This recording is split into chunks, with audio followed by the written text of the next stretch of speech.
Beritakanlah firman, siap sedialah baik atau tidak baik waktunya. Shalom, puji Tuhan, kita bisa berjumpa lagi dalam Renungan Harian edisi 23 Mei di hari ini. Mengawalinya, mari kita berdoa.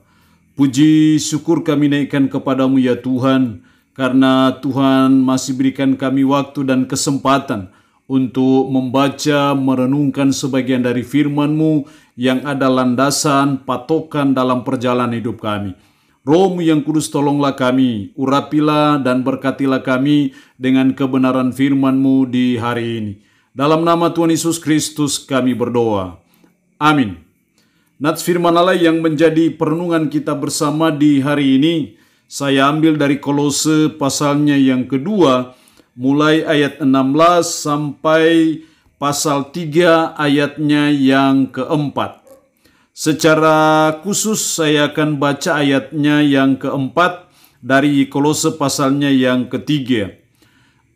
Demikian firman-Nya, apabila Kristus yang adalah hidup kita menyatakan diri kelak, kamu pun akan menyatakan diri bersama dengan Dia dalam kemuliaan. Demikian firman Allah di hari ini yang kembali mengajarkan saudara dan saya, menasehati saudara dan saya mengenai hidup yang menyatakan kemuliaan Kristus. Sebagai orang yang beriman kepada Yesus Kristus yang sudah ditebus dengan darah yang mahal di Bukit Golgota, maka sepatutnya dan selayaknya lah kita hidup untuk menyatakan kemuliaan Kristus. Atau dengan kata lain, kita sebagai umat hendaknya kita menjadi perpanjangan tangan Tuhan untuk kemuliaan Kristus. Atau dengan bahasa yang lebih praktis dan lebih sederhana lagi, hendaknya kita hidup bagi kemuliaan Yesus Kristus. Tidaklah salah dan tidaklah berlebihan bila saudara dan saya hidup menyatakan kemuliaan Kristus, karena Kristus sudah berbuat sesuatu bagi kita. Dia sudah mati di Kalvari demi dan untuk menebus dosa saudara dan saya. Dia adalah Tuhan dan satu-satunya penyelamat kita. Maka tidak salah, tidaklah keterlaluan, dan tidaklah berlebihan kalau hidup kita untuk menyatakan kemuliaan bagi Kristus. Jelas dalam ayat 4 tadi, apabila Kristus yang adalah hidup kita menyatakan diri kelak, kamu pun akan menyatakan diri bersama dengan Dia dalam kemuliaan. Pada waktu Kristus datang menjemput kita, maka kita akan menyatakan diri bersama dengan Dia dalam kemuliaan, bersama dengan Kristus.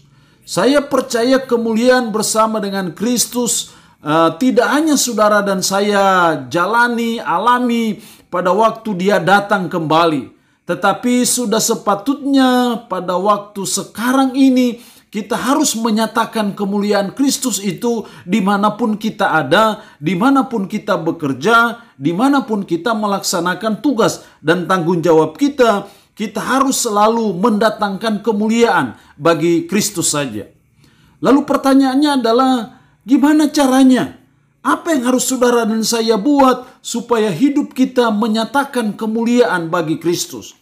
Setidaknya ada dua cara yang saya jumpai dalam nats pembacaan kita hari ini. Dari Kolose pasal 2 ayat 16 sampai pasal 3 ayat 4. Yang pertama dalam ayat 16 sampai dengan ayatnya yang ke-20. Secara khusus ayat 19. Sedang ia tidak berpegang teguh kepada kepala, dari mana seluruh tubuh yang ditunjang dan diikat menjadi satu oleh urat-urat dan sendi-sendi menerima pertumbuhan ilahinya. Umat yang ada di Kolose pada waktu itu disusupi oleh ajaran-ajaran sesat yang mengajarkan ajaran-ajaran yang menyesatkan, yang mengutamakan legalisme, mengutamakan penyembahan kepada malaikat, tapi juga mengutamakan adat, tradisi, seremonial, upacara keagamaan pada waktu itu.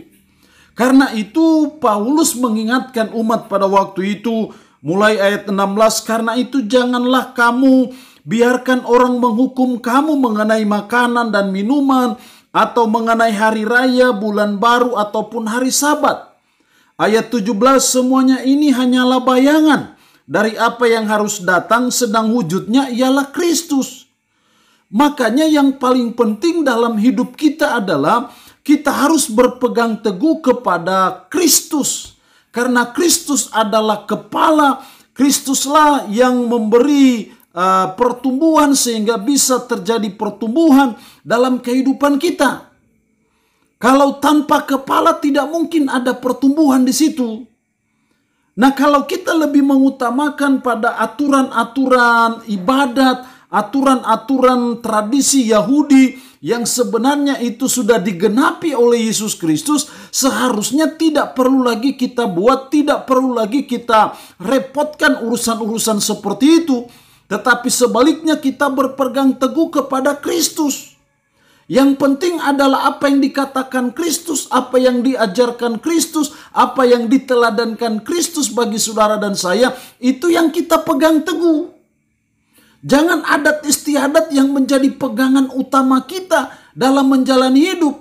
Kalau hal itu yang terjadi, maka hidup kita tidak menyatakan kemuliaan Kristus, tapi lebih menyatakan kemuliaan suku kita, kemuliaan daerah kita. Tapi saya percaya ketika kita berpegang teguh kepada Kristus, maka disitulah kita akan menyatakan kemuliaan bagi Kristus. Sudah barang tentu firman Allah tidak mengkontraskan dengan adat istiadat kita. Tapi sebagai umat kita harus bijaksana melihat adat istiadat itu. Saya harus mengatakan bahwa kita perlu melestarikan budaya adat istiadat karena itu warisan dari nenek moyang kita. Kita perlu menjaganya, kita perlu melestarikan budaya itu. Tetapi di sisi yang lain kita harus kritis. Apakah di budaya itu, di adat istiadat itu ada yang tidak sesuai dengan firman? Kalau itu bertentangan dengan firman, maka kita harus berpegang teguh kepada Kristus. Berpegang teguh kepada firman-Nya. Bukan kepada adat istiadat itu. Tapi selagi adat istiadat itu bisa digunakan, bisa dipraktekkan, itu tidak menjadi suatu persoalan. Tapi bukan itu yang utama. Yang utama adalah kita berpegang teguh kepada Kristus, berpegang teguh kepada firman-Nya. Itu yang harus menjadi pegangan utama kita dalam menjalani hidup. Kalau itu yang menjadi pegangan teguh kita, pegangan utama kita, maka saya percaya hidup kita bisa menyatakan kemuliaan Kristus itu. Tapi kalau kita tidak berpegang teguh kepada Kristus, tidak berpegang teguh kepada ajarannya, kepada firman-Nya, dan kita lebih berpegang teguh kepada aturan-aturan adat istiadat, maka sudah barang tentu hidup kita tidak menyatakan kemuliaan Kristus itu.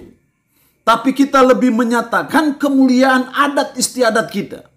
Jadi hal itu tidak boleh terjadi dalam hidup kita sebagai umat, sebagai orang percaya.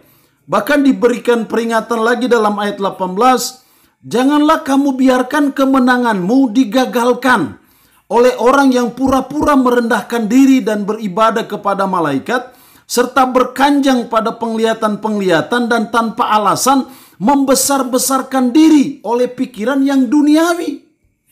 Kelihatannya seperti beribadah, tapi sebenarnya tidak beribadah karena itu hal yang duniawi.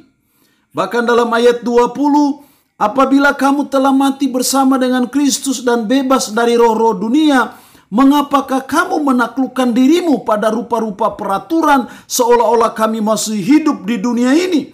Jangan jama ini, jangan kecap itu, jangan sentuh ini. Karena apa? Kita lebih mengutamakan adat istiadat kita, aturan-aturan agamawi kita daripada Kristus, daripada firman-Nya. Karena itu supaya hidup kita menyatakan kemuliaan Kristus, maka yang pertama kita harus berpegang teguh kepada Kristus. Karena Kristus adalah kepala yang memungkinkan adanya pertumbuhan bagi tubuh-tubuh yang ada ini. Yang kedua, supaya kita hidup menyatakan kemuliaan bagi Kristus, ayat 1 sampai dengan ayatnya yang ketiga dalam pasal 3.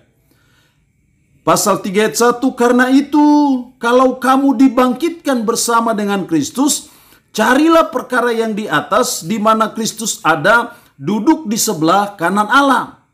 Kalau kamu dibangkitkan bersama dengan Kristus, kalau kamu dihidupkan bersama dengan Kristus, kita memahami bahwa Kristus dibangkitkan membuktikan bahwa dia mengalahkan kuasa dosa dan kuasa maut.